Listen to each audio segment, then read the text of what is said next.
Baik, Assalamualaikum warahmatullahi wabarakatuh. Sebelumnya, izinkan kami memperkenalkan diri terlebih dahulu. Kami dari kelompok 7 yang beranggotakan 4 orang. Yang pertama ada saya, Rati Juliana dengan NIM 06, kemudian Anggi Suluna dengan NIM 39, kemudian Dana Sulfa Usman dengan NIM 48, dan terakhir ada Nova Ridian Firmansyah dengan NIM 108. Di sini kami akan mempresentasikan materi mengenai bentuk kerjasama dalam bisnis. Jadi langsung saja kita masuk ke pembahasan yang pertama. Baik, untuk yang pertama, saya akan menjelaskan mengenai pengertian kerjasama dalam bisnis. Secara umum, pengertian kerjasama adalah sebuah usaha yang dilakukan oleh beberapa orang atau sekelompok orang yang secara bersama-sama dilakukan untuk mencapai suatu tujuan tertentu. Nah, kerjasama ini merupakan interaksi yang sangat penting bagi kehidupan manusia karena yang kita tahu bahwa manusia merupakan makhluk sosial yang saling membutuhkan satu sama lain dan tentunya saling melengkapi juga. Nah, kerjasama ini bisa terjadi ketika individu-individu yang bersangkutan mempunyai kepentingan dan kesadaran yang sama untuk melakukan kerjasama dalam mencapai tujuan dan kepentingan tadi. Kerjasama dalam bisnis adalah suatu kegiatan mengatur kemitraan yang saling menguntungkan dan dikerjakan secara sukarela oleh bidang-bidang yang berkaitan dengan dunia usaha. Nah, kebanyakan para pengusaha ini malah menjalin hubungan atau relasi dengan pengusaha lain, termasuk kompetitornya. Hal ini dilakukan bertujuan untuk mencari keuntungan bagi kedua belah pihak, dan mereka berpikir atau berpendapat bahwa persaingan hanya akan menimbulkan dampak negatif. Baik, untuk yang kedua yaitu mengenai tujuan bekerja sama dalam bisnis. Jadi secara umum dalam kehidupan kita sehari-hari tentunya kita membutuhkan tujuan yang jelas dalam melaksanakan berbagai kegiatan, baik itu kegiatan kecil maupun kegiatan yang besar sekalipun.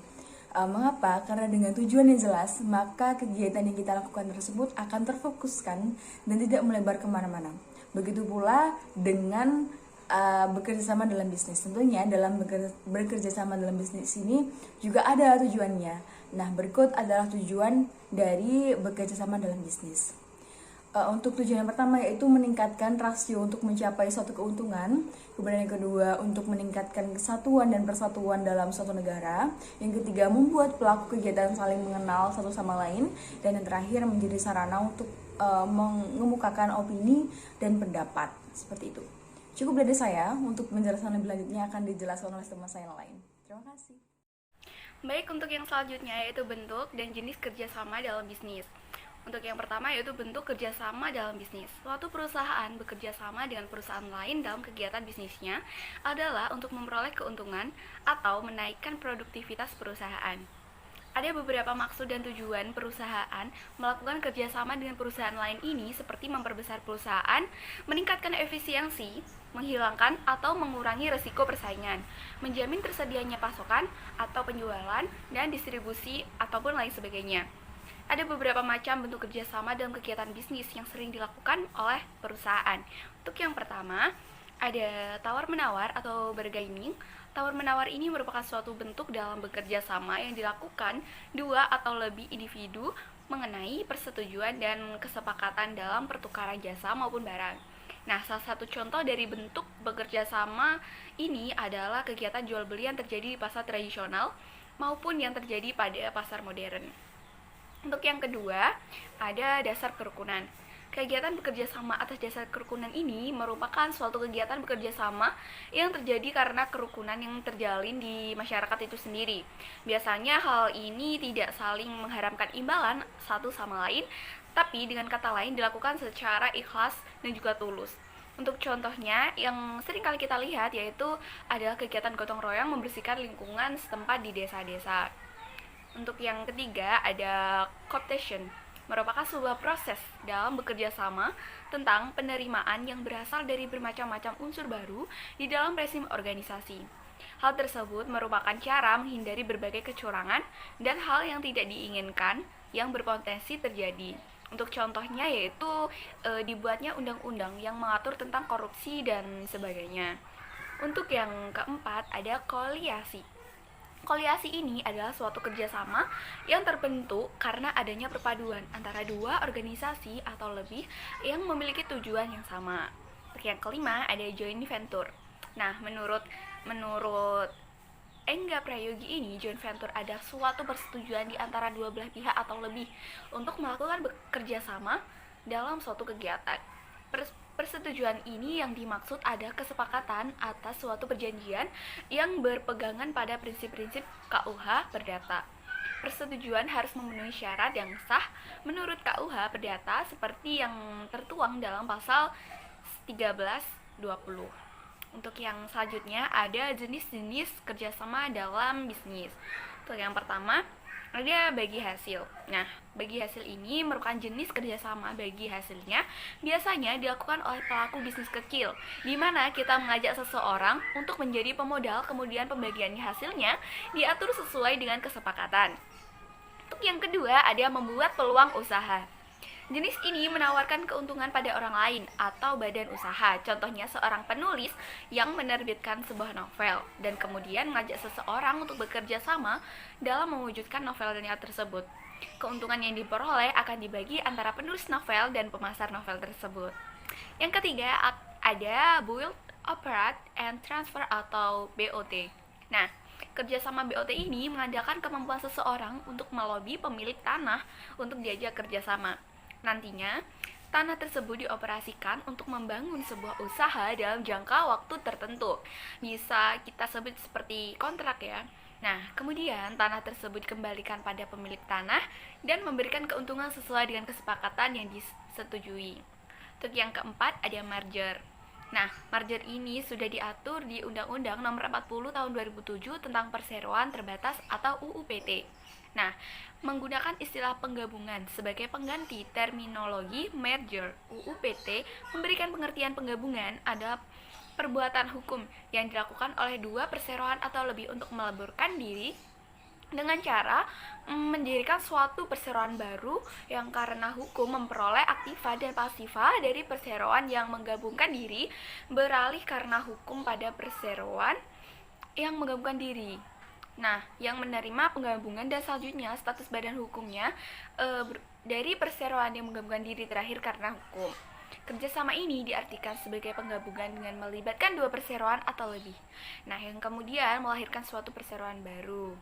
Nah, seperti itu. Untuk yang kelima ada konsolidasi. Konsolidasi ini berasal dari kata consolidation yang berarti melebur. Ada perbuatan hukum yang dilakukan oleh dua perseroan atau lebih untuk meleburkan diri atau bekerja sama dengan cara mendirikan suatu perseroan baru. Yang karena hukum memperoleh aktiva dan pasiva dari perseroan yang meleburkan diri ini, selain status pada hukum perseroan ini berakhir karena hukum. Selanjutnya, unsur kerjasama dalam bisnis. Terdapat 4 unsur, yakni 2 orang atau lebih, kedua, aktivitas, ketiga, tujuan atau target, keempat, jangka waktu yang tertentu. Untuk unsur yang pertama, yakni 2 orang atau lebih, maksudnya, kerjasama dikatakan jika terdapat minimal 2 orang atau pihak yang melakukan kesepakatan.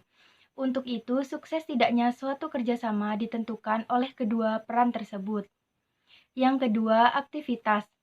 Aktivitas di sini artinya menunjukkan kerjasama terjadi karena adanya aktivitas yang dikehendaki bersama, sebagai alat untuk mencapai tujuan. Yang ketiga, tujuan atau target.